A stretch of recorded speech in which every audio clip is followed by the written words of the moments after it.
नमस्कार दोस्तों, स्वागत है आपका आज की हमारी इस हिंदी की क्लास में। तो हम लोग पढ़ रहे हैं चंडीगढ़ पीजीटी हिंदी के लिए। जो चंडीगढ़ में पीजीटी हिंदी की वैकेंसी आई हुई है 10 पोस्ट पर, ठीक है, उसके लिए उसके सिलेबस के अकॉर्डिंग हमारी ये क्लास है, ठीक है। इसके अलावा जिस भी कैंडिडेट का सब्जेक्ट टीजीटी पीजीटी हिंदी है, वो चाहे किसी भी एग्ज़ाम की तैयारी कर रहा है, तो ये क्लास उसके लिए हेल्पफुल रहेगी। क्लास अच्छी लगे तो लाइक कर देना, चैनल पर नए हो तो चैनल को भी सब्सक्राइब कर लेना। तो शुरू करते हैं आज की हमारी ये क्लास। तो चंडीगढ़ पीजीटी हिंदी के सिलेबस में आदिकालीन पृष्ठभूमि दे रखी है। सिद्ध साहित्य, जैन साहित्य, नाथ साहित्य, रासो साहित्य, लौकिक साहित्य, उसके बारे में पढ़ना है, ठीक है। और मैंने ये जो बुक है जिससे पढ़ना शुरू किया है, ये मेन पॉइंट है। आपका एग्ज़ाम है 11 फरवरी का, उसके अकॉर्डिंग आपको मतलब अपनी तैयारी बेहतर करनी है। अगर हम किसी भी और बुक से पढ़ते हैं तो चीज़ें ज़्यादा मतलब लेंथी हो जाएंगी, ठीक है। ये आपके वो पॉइंट हैं जो सीधे सीधे एग्ज़ाम में पूछे जाते हैं। इसके अलावा आचार्य रामचंद्र शुक्ल जी का जो इतिहास है, इतिहास ग्रंथ है, उसको मैंने देखा है, साथ में उसको पढ़ती हूँ, और जो पॉइंट उसमें दिए हुए हैं वो सेम चीज़ें इसमें भी हैं। तो यहाँ से आपकी बहुत सारी चीज़ें कवर होती जाएंगी। शुरू करते हैं फिर आज की हमारी ये क्लास। पहले तो मैंने सोचा था कि सिद्ध साहित्य से शुरू करेंगे, लेकिन शुरू से ही करते हैं आदिकालीन पृष्ठभूमि से ही, जो आपके सिलेबस का एक अच्छा खासा टॉपिक दे रखा है, ठीक है। छोटी छोटी चीज़ें हैं, लेकिन वन लाइनर में आपको सीधे सीधे क्वेश्चन ही देखने को मिलेंगे। तो सबसे पहले तो ये चीज़ आपने याद रखनी है, वैसे मैंने पढ़ा रखी है। आदिकाल के नाम पूछ लिए जाते हैं कि किसने क्या कहा है, ठीक है।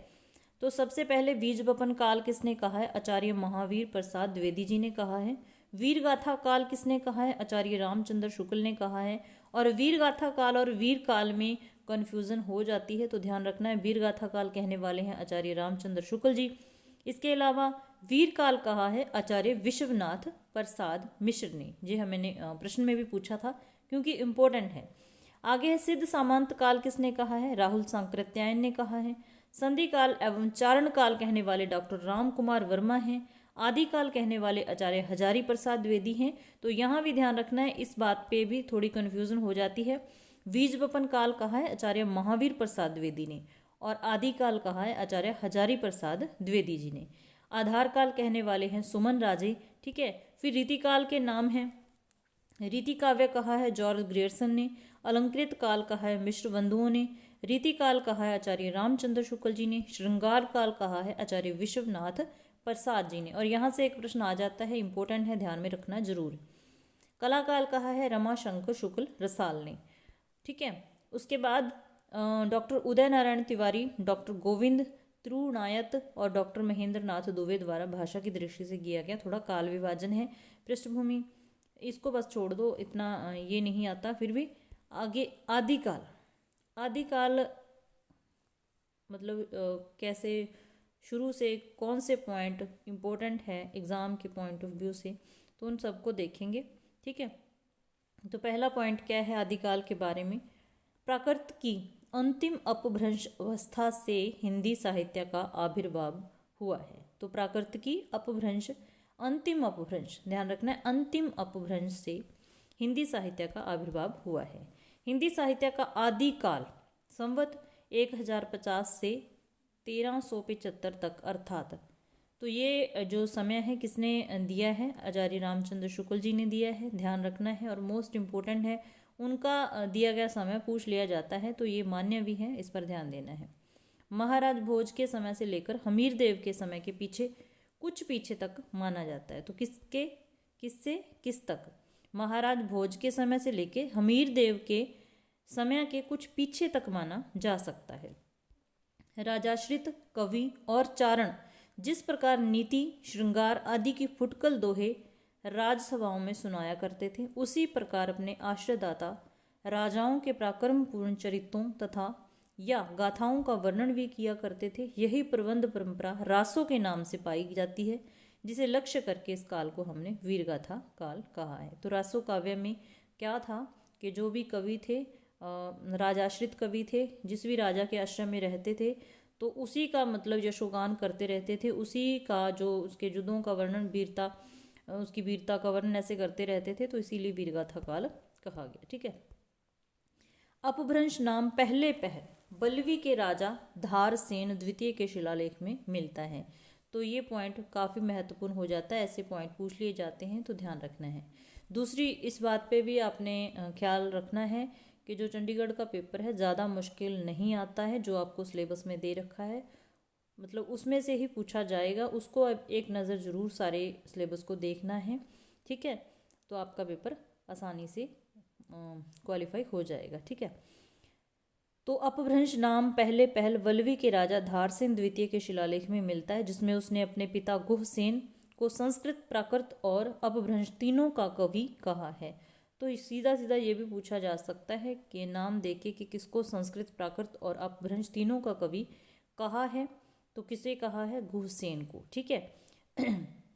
संवत 650 के पहले, थोड़ा सा ये भी ध्यान देना है। सिद्धों की उद्धृत रचनाओं की भाषा देश भाषा मिश्रित अपभ्रंश या पुरानी हिंदी की काव्य भाषा है। ठीक है, पुरानी हिंदी की व्यापक काव्य भाषा का ढांचा शौर सैनी प्रसूत अपभ्रंश अर्थात ब्रज और खड़ी बोली का था। तो पुरानी हिंदी की व्यापक काव्य भाषा का ढांचा कैसा था? शौर सैनी प्रसूत अपभ्रंश अर्थात व्रज और खड़ी बोली का था। ठीक है। आध्यात्मिक रंग के चश्मे आजकल बहुत सस्ते हो गए, उन्हें चढ़ाकर जैसे कुछ लोगों ने गीत गोविंद के पदों को आध्यात्मिक संकेत बताया है, वैसे ही विद्यापति के कुछ पद हैं, इनको भी। तो ये जो पंक्तियां हैं एग्जाम में पूछी जाती हैं कि ये किसकी है, ये किसकी है। तो यहाँ पर देवसेन की पंक्ति है, उसको ध्यान रखना है। बाकी आप लोग टेलीग्राम को ज्वाइन कर लेना, लिंक आपको डिस्क्रिप्शन में मिल जाएगा, तो वहाँ पर ये पीडीएफ शेयर कर दूंगी। तो ये जो पंक्तियाँ हैं वो आपने देख लेनी है एक नज़र कि ये किसकी है। जैसे देवसेन इम्पोर्टेंट है तो इनकी पंक्ति पूछी जा सकती है, सरहप्पा की पूछी जा सकती है। जो जिन शासन भाष्यो सो भई कहियो सारू, तो मतलब ये पंक्तियाँ थोड़ी अपने आप ध्यान में रख लेना कि किसकी हैं। ठीक है, इम्पोर्टेंट है वो ध्यान रखना। जैसे विद्यापति की पूछी जा सकती है, पृथ्वीराज रासो से पूछी जा सकती है, देवसेन की पूछी जा सकती है कोई पंक्ति, जगनिक की भी पूछ ली जाती है। तो इसका थोड़ा अमीर खुसरो की। ठीक है, जैसे एक थाल मोती से भरा एक नार ने अचर्ज किया, तो ये सारी मतलब अमीर खुसरो के जो भी हैं यहाँ पर ध्यान देना है। आगे है कुछ महत्वपूर्ण तथ्य तो इन पर ध्यान देना है। प्राकृत भाष हिंदी का तात्पर्य है प्राकृत की रूढ़ियों में बहुत कुछ पद हिंदी। तो प्राकृत भाष हिंदी से क्या मतलब है? प्राकृत की रूढ़ियों में बहुत कुछ पद हिंदी। कवि विद्यापति ने दो प्रकार की भाषा का प्रयोग किया है, पुरानी अपभ्रंश और बोलचाल की देशी भाषा। तो विद्यापति ने किस किस भाषा का प्रयोग किया है? पुरानी अपभ्रंश का और बोलचाल की देशी भाषा का। गाहा या गाथा कहने से प्राकृत का बोध होता है। तो गाहा या गाथा कहने से किसका बोध होता है? प्राकृत का बोध होता है। दोहा या दूहा कहने से अपभ्रंश या लोक प्रचलित काव्य भाषा का बोध होता है। गाहा गाथा कहने से प्राकृत का बोध होता है और दोहा दूहा कहने से अपभ्रंश या लोक प्रचलित काव्य भाषा का बोध होता है। भरत मुनि ने नाट्य शास्त्र में अपभ्रंश नाम न देकर लोक भाषा को देश भाषा ही कहा है। तो इम्पोर्टेंट है, भरत मुनि ने नाट्य शास्त्र में अपभ्रंश नाम न देके लोक भाषा को क्या कहा है? देश भाषा कहा है। लोक भाषा को देश भाषा कहने वाले कौन है? भरत मुनि।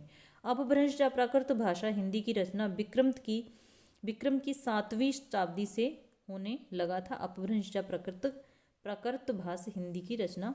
ठीक है, फिर यहाँ पर 84 सिद्ध हैं, सभी को पता है। सीधा सीधा ही प्रश्न पूछ लिया जाता है कि सिद्धों की संख्या कितनी मानी गई है, तो 84 है। ये उनके नाम हैं, सारे नाम आपने याद नहीं रखने, एक दो जो मुख्य हैं उनके बारे में जो मेन पॉइंट आएगा वो आपने ध्यान में रखना है। ठीक है, तो ये 84 सिद्धों के नाम हैं। सिद्धों में सबसे पुराने पूछा जा सकता है तो कौन है? सरह, सरहपाद, सरहपा, सरोज वज्र भी उनका नाम है। तो ये ध्यान रखना है कि सिद्धों में सबसे पुराने जो सिद्ध माने जाते हैं वो कौन है। महासुखवाद का प्रवर्तन वज्रयान शाखा में हुआ। तो ऊपर तो एक मतलब आधारशिला सी थी, पृष्ठभूमि थी। तो यहाँ से ऐसे पॉइंट आएंगे जो सीधे सीधे एग्जाम में पूछे जा सकते हैं, तो ध्यान देना है। महासुखवाद का प्रवर्तन वज्रयान शाखा में हुआ, तो किस शाखा में हुआ पूछा जा सकता है। महासुख का अर्थ क्या है, आनंद स्वरूप ईश्वरत्व, प्रज्ञा और उपाय के योग से ही इस महा सुख दशा की प्राप्ति मानी गई है। किस किस के योग से, प्रज्ञा और उपाय के योग से।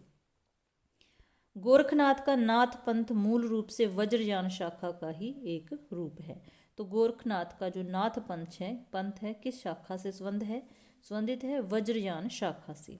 गोरखनाथ ने पतंजलि के उच्च लक्ष्य, तो ये ध्यान देना है कि गोरखनाथ ने पतंजलि के उच्च लक्ष्य ईश्वर प्राप्ति को लेकर हठ योग का प्रवर्तन किया था।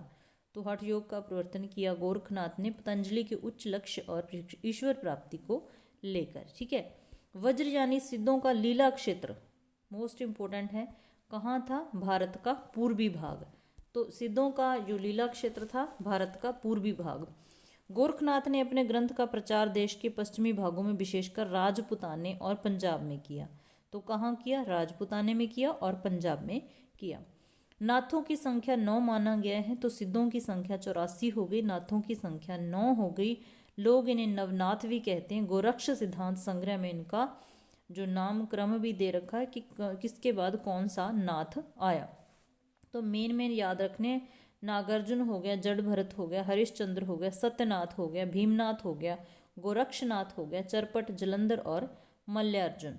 तो कौन सा इनमें से नाथ नहीं है, ये पूछा जा सकता है। कौन सा एक नाम नाथों का नहीं है, तो नाथों के नाम आप याद भी रख सकते हैं, 9 ही हैं, इनको आप याद रख सकते हैं।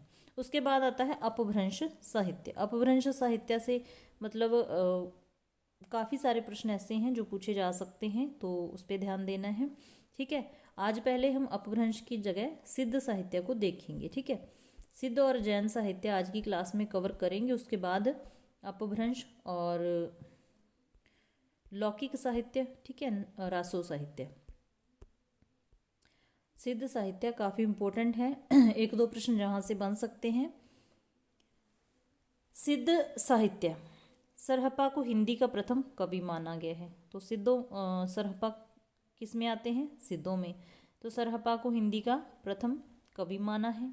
इन्हें सरोज वज्र, राहुल वज्र आदि नामों से भी जाना जाता है। तो कौन सा नाम सहरपाद का नहीं है, सरहपा का नहीं है, ये पूछा जा सकता है, तो ध्यान देना है। सिद्धों में सबसे पुराने सरहपाद, कौन, सरहपाद, ठीक है।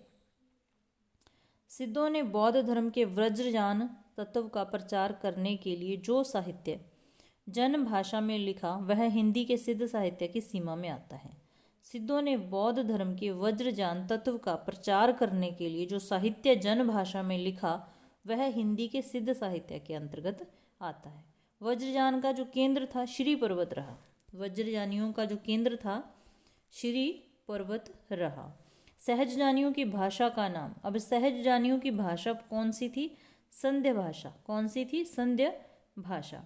कुछ विद्वानों ने संध्य भाषा का अर्थ यह बताया कि यह ऐसी भाषा जिसमें संध्या के समान प्रकाश तथा अंधकार का मिश्रण होता है, ज्ञान के आलोक से उसकी सारी बातें स्पष्ट हो जाती हैं, ठीक है। कुछ विद्वानों ने संध्या भाषा का अर्थ अभिसंधि या अभिप्राण युक्त वाणी बताया है। कुछ विद्वानों ने संध्या भाषा का अर्थ क्या लिया है, अभिसंधि या अभिप्राय युक्त वाणी बताया है। पंडित विधु शेखर शास्त्री ने बताया कि मूल शब्द संध्या भाषा नहीं बल्कि संधा भाषा रहा होगा। तो संध्या भाषा को संधा भाषा किसने कहा है, पंडित विधु शेखर ने, ठीक है। उसके बाद है ज्योतिश्वर ठाकुर रचित वर्ण रत्नाकर। तो वर्ण रत्नाकर किसकी रचना है, ज्योतिश्वर ठाकुर की। 14वीं शताब्दी के मैथिली ग्रंथ में 84 सिद्धों के नाम दिए गए हैं। सहजजानियों की संध्य भाषा का प्रभाव संत कवियों पर भी पड़ा और वे उल्टवासियाँ लिखने लगे। तो संत कवियों ने उल्टवासियाँ किसके प्रभाव से लिखी, सहजजानियों की संध्य भाषा के प्रभाव से। राहुल सांकृत्यायन ने सरहपाद का जो समय माना है 769 ईस्वी स्थिर कर दिया है। विनय तोष भट्टाचार्य ने सरहपाद का समय 633 स्थिर किया है। तो ये ध्यान रखना है, विनय तोष ने कौन सा समय माना है, 633। और राहुल संकृत्यायन ने 769 माना है। ठीक है, इनके लिखे 32 ग्रंथ बताए जाते हैं, जिनमें दोहा कोश प्रसिद्ध है। तो दोहा कोश प्रसिद्ध है। ठीक है, किसकी रचना है दोहा कोश? सरहपाद की। कितने ग्रंथ लिखे हैं? 32 लिखे हैं। महामहोपाध्याय हरप्रसाद शास्त्री द्वारा संपादित बौद्ध गान ओ दोहा में सरहप्पा और कृष्णाचार्य का दोहा संग्रहित है। महामहोपाध्याय हरप्रसाद शास्त्री ने बौद्ध गान ओ दोहा में संग्रहित पुस्तकों की भाषा को प्राचीन बंगला कहा है। तो प्राचीन बंगला भाषा किसने कही है? महामहोपाध्याय हरप्रसाद शास्त्री ने। दोहा कोश का संपादन डॉक्टर प्रबोध चंद्र बागची ने किया। तो मोस्ट इम्पोर्टेंट है, दोहा कोश का संपादन किसने किया? डॉक्टर प्रबोध चंद्र बागची ने। दोहा कोश में तिलोप्पा, सरहप्पा, कणहप्पा के दोहे संग्रहित हैं। तो दोहा कोश में किसके दोहे नहीं हैं? 3 के हैं। चौथा आपको ऐसा नाम मिल सकता है जिसके दोहे नहीं हैं, तो याद रखना है तिलोप्पा, सरहप्पा, कणहप्पा के दोहे इसमें संकलित हैं।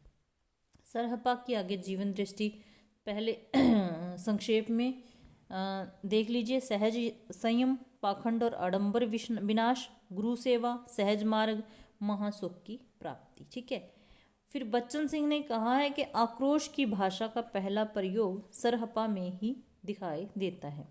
आक्रोश की भाषा का पहला प्रयोग सरहप्पा में ही दिखाई देता है। कथन किसका है? तो किसका है? बच्चन सिंह का। ठीक है, सिद्धों की भाषा को संध्य भाषा का नाम मुनिदत्त तथा अद्वव्रज ने दिया। सिद्धों की भाषा को संध्य भाषा नाम किसने दिया? शबरप्पा सरहप्पा के शिष्य और लुईपाद के गुरु थे। तो शबरप्पा कौन थे? सरहप्पा के शिष्य थे। सरहप्पा गुरु हो गए, शबरप्पा शिष्य हो गए, और लुईपाद शबरप्पा के शिष्य हो गए। ठीक है, लुईपाद के गुरु शबरप्पा, शबरप्पा के गुरु सरहपाद। शबरों की वेशभूषा में रहने के कारण इनका नाम शबरपाद भी पड़ गया। इनका जन्म क्षत्रिय कुल में हुआ था। कुल याद रखने हैं। शबरप्पा का जन्म क्षत्रिय कुल में 780 में हुआ था। चर्यपाद शबरप्पा की एक पुस्तक है। तो चर्यपाद के रचयिता कौन हैं? शबरप्पा। ठीक है, चर्यपाद एक प्रकार का गीत है जो सामान्यतः अनुष्ठानों के समय गाया जाता है। चर्यपद संध्य भाषा के दृष्टिकूट में लिखी गई है, जिनके दोहरे अर्थ होते हैं।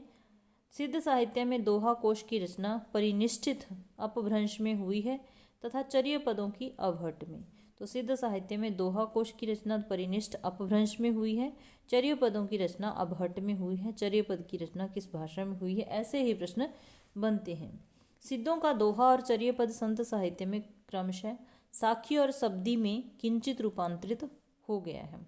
सिद्धों का दोहा और चर्यपद संत साहित्य में मतलब जो सिद्धों का दोहा था वो साखी में और चर्यपद संतों की शब्दी में रूपांतरित हो गया। लुईपा का जन्म राजा धर्मपाल के शासनकाल में सन 773 में एक कायस्थ परिवार में हुआ। तो लुईपा किस परिवार से संबंध रखते थे? कायस्थ परिवार से संबंध रखते थे। जन्म हुआ 773 में। किस राजा के शासनकाल में हुआ? धर्मपाल के शासनकाल में हुआ। लुईपा शबरप्पा के शिष्य थे। ठीक है, 84 सिद्धों में लुईपा का स्थान प्रथम तथा सबसे ऊंचा माना जाता है। तो सिद्धों में सबसे ऊंचा स्थान किसका माना जाता है? पहला और सबसे ऊंचा स्थान किसका माना जाता है? लुईपा का।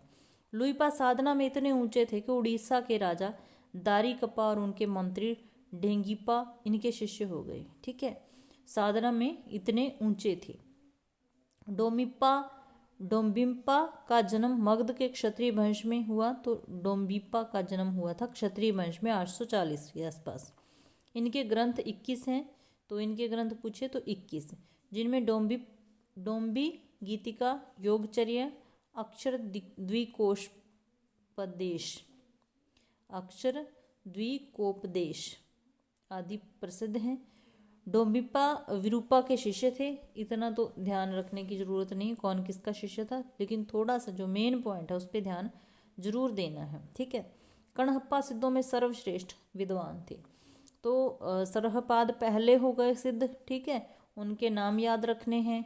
फिर यहाँ पर आया लुइपा का नाम, उनका स्थान सबसे ऊंचा माना गया 84 सिद्धों में, ठीक है, प्रथम भी माना गया और ऊंचा भी माना गया।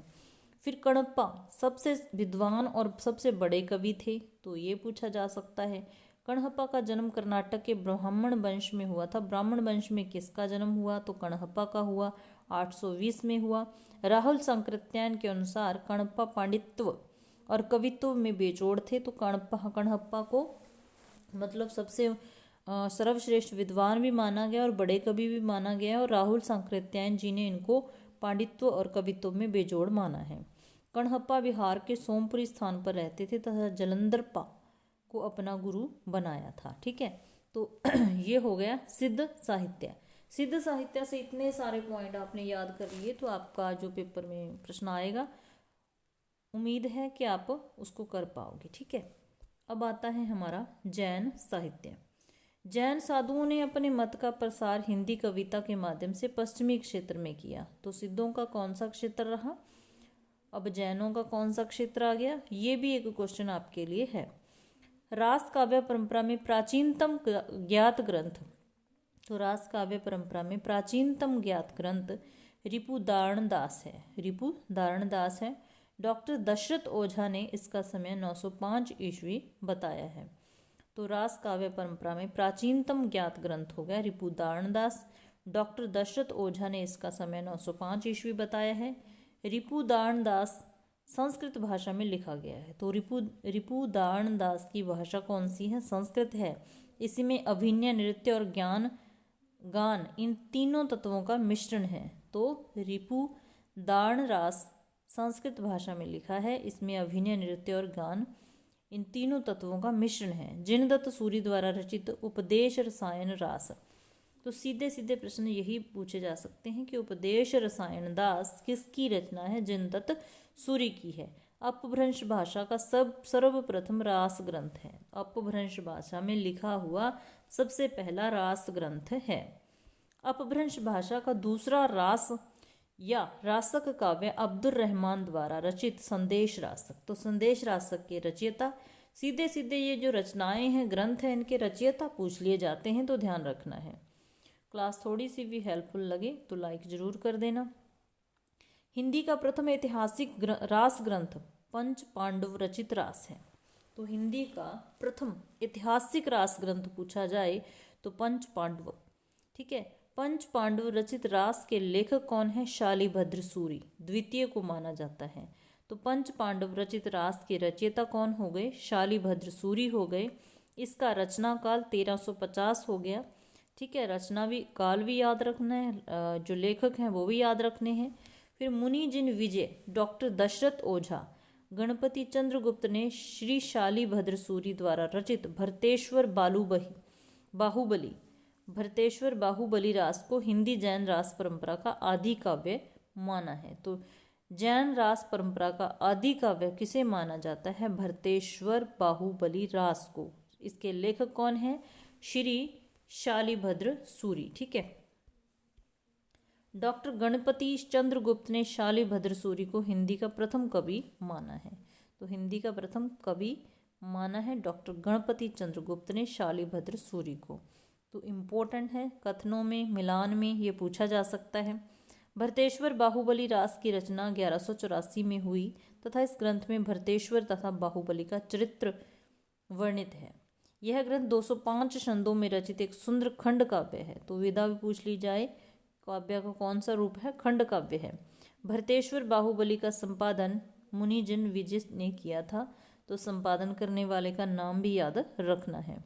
प्रसिद्ध जैन आचार्य देवसेन कृत श्रावकाचार। तो देवसेन की रचना है श्रावकाचार, बहुत बार पूछी जाती है। डॉक्टर नगेंद्र ने हिंदी की प्रथम रचना माना है। तो डॉक्टर नगेंद्र ने हिंदी की प्रथम रचना किसे माना है? श्रावकाचार को माना है। किसके द्वारा रचित है? जैन आचार्य देवसेन कृत, ठीक है। देवसेन ने सन 933 ईस्वी को श्रावकाचार की रचना की थी। तो रचना काल भी याद रखना, श्रावकाचार इंपॉर्टेंट है। श्रावकाचार में 250 दोहों में श्रावक धर्म का प्रतिपादन किया गया है। देवसेन की कुछ अन्य ग्रंथ हैं नय चक्र, दर्शन सार, भाव संग्रह, आराधना सार और तत्व सार तथा साव्य धम दोहा, ठीक है। तो इनमें ग्रंथों के नाम ध्यान रखने हैं। इन ग्रंथों में इनका नए चक्र बहुत प्रसिद्ध है। तो नए चक्र किसका ग्रंथ है? देवसेन का सबसे प्रसिद्ध ग्रंथ है। देवसेन के नए चक्र को लघु नए चक्र का नाम भी दिया गया है। देवसेन अपने ग्रंथ में जैन धर्म के अनेक संघों की उत्पत्ति लिखी है, जिसे इन्होंने जैनाभास का नाम दिया है। तो देवसेन ने अपने ग्रंथ में जैन धर्म के अनेक संघों की उत्पत्ति लिखी है और उसको नाम दिया है जैनाभास। ठीक है। बृहद नए चक्र की रचना देवसेन के शिष्य माइल धवल ने की है। तो बृहद नए चक्र की रचना किसने की है? देवसेन के ही शिष्य ने माइल धवल ने की है, जो कि देवसेन के नाम से प्रसिद्ध है। लघु नए चक्र भी है और बृहद नया चक्र भी। बृहद नए चक्र का वास्तविक नाम द्रव्य स्वभाव प्यास, द्रव्य स्वभाव प्रकाश, इसका अर्थ है द्रव्य स्वभाव प्यास, द्रव्य स्वभाव प्रकाश है। पहले यह ग्रंथ दोहाबंद में था, किंतु बाद में किसी शुभंकर के कहने से प्राकृत में गाथाबंद कर दिया। पहले दोहाबंद में था, फिर गाथाबंद में कर दिया। किसके कहने पर? शुभंकर के कहने पर। और इसका जो वास्तविक नाम है द्रव्य स्वभाव प्रकाश है। द्रव्य स्वभाव प्रकाश पहले पुरानी हिंदी या अपभ्रंश भाषा में लिखा था। ठीक है। द्रव्य स्वभाव प्यास अब प्राकृत भाषा में मिलती है। द्रव्य स्वभाव प्यास माइल धवल की रचना है। फिर उसके बाद जो मेन याद रखने हैं, यहाँ पर मैं जोर दे के बोलूँ उसको ध्यान में रखना है, बाकी एक नज़र में देख लेना है, क्योंकि प्रश्न आ जाए तो आप कर पाओ। शालिभद्र सूरी के बुद्धिरास नामक ग्रंथ का संग्रह उनके शिष्य शिवी ने किया। शालिभद्र सूरी एक इम्पोर्टेंट नाम है। उनकी रचना बुद्धिरास उनका ग्रंथ है और उनका जो संग्रह करने वाले हैं उनके ही शिष्य शिवी हैं। ठीक है। आसुग नामक कवि ने जालौर में लगभग 1200 ईस्वी के आसपास 35 छंदों का एक लघु खंड काव्य चंदनबाला रास नाम से लिखा है। तो चंदनबाला रास के रचयिता आसुग हैं। आसुग ने जीवदया रास नामक एक अन्य ग्रंथ भी लिखा है। जिन धर्म सूरी ने 1209 में स्थूल भद्र रास की रचना की। तो स्थूली भद्र रास किसकी रचना है? जिन धर्म सूरी की। स्थूली भद्र रास में रचयिता का नाम जिणधाम मिलता है, जो जिन धर्म का ही पर्याय समझा जाता है। विजय सेन सूरी का नाम आता है रेवंत गिरी रास की रचना की है 1231 के आसपास। रेवंत गिरी रास में जैन तीर्थ रेवंत गिरी तथा तीर्थंकर नेमिनाथ की प्रतिमा के महत्व का प्रतिपादन ऐतिहासिक एवं पौराणिक इतिवृत्त तथा प्राकृतिक सौंदर्य के आधार पर किया गया है। तो रेवंत गिरी में किस चीज़ का वर्णन है, ये ध्यान रखना है। रेवंत गिरी रास 4 कड़वकों में विभक्त है। 4 कड़वकों में विभक्त है। रेवंत गिरी रास की भांति कवि पलण द्वारा रचित आबू रास में भी जैनियों के प्रसिद्ध स्थान आबू मंदिर का वर्णन है। तो आबू मंदिर का वर्णन आबू रास में मिलता है। मुनि सुमिति गणी ने नेमिनाथ रास में जैन तीर्थंकर नेमिनाथ के चरित्र का वर्णन किया है। नेमिनाथ रास की रचना 1213 ईस्वी में हुई। इसमें 58 छंद थे। तो नेमी रास में छंदों की संख्या याद रखनी है। रचना कब हुई है? ठीक है। चौपाई छंद में 12 मासा का वर्णन विनय चंद्र सूरी द्वारा रचित नेमिनाथ चौपाई से माना जाता है। अब विनय चंद्र सूरी की अन्य रचनाएं मल्लीनाथ महाकाव्य, पार्श्वनाथ रचित चरित, कल्प निरुक्त, उभयस्माला, कहाण्या शप्य, तो ये रचनाएं विजय चंद्र सूरी की हैं। अब जैन रास परंपरा के कुछ अन्य कवि हैं, थोड़ा सा इनको देख लेना है, मतलब कवि का नाम आ जाए तो कोई ज़्यादा नहीं है। ठीक है। हरिभद्र सूरी की रचनाएं देख लेना है, सोमप्रभ सूरी की देख लेना है। ठीक है। अब फिर फागु साहित्य आ जाता है। तो ये जो पॉइंट है सिद्ध साहित्य और जैन साहित्य का निचोड़ है। कल की क्लास में हम पढ़ेंगे अपभ्रंश साहित्य के मुख्य पॉइंट हैं, वो भी देखने हैं। लौकिक साहित्य, नाथ साहित्य और रासो साहित्य। और यहाँ से अगर प्रश्न आता है तो ये बहुत सारी चीज़ें हैं, ये मतलब आधार जो ग्रंथ हैं उनका निचोड़ है। हम कह सकते हैं कि ये नोट्स की तरह है, वस्तुनिष्ठ इतिहास है ये, ठीक है। तो ये आपके लिए हेल्पफुल हो सकता है अकॉर्डिंग टू समय जो आपके पास बाकी रहता है, ठीक है। 1 महीने का समय है, तो इतनी सारी चीज़ें आप मेन इसको करते जाइए। मैं आपको पढ़ा रही हूँ, मतलब जो भी जैन साहित्य से या सिद्ध साहित्य से प्रश्न बन सकते हैं, आपको जो ऐसा लगे कि हाँ ये तो आएगा या आया हुआ है, तो थोड़ा थोड़ा नोट जरूर करते रहना। इसके अलावा टेलीग्राम चैनल को ज्वाइन कर लेना, वहाँ पर PDF शेयर कर दूँगी।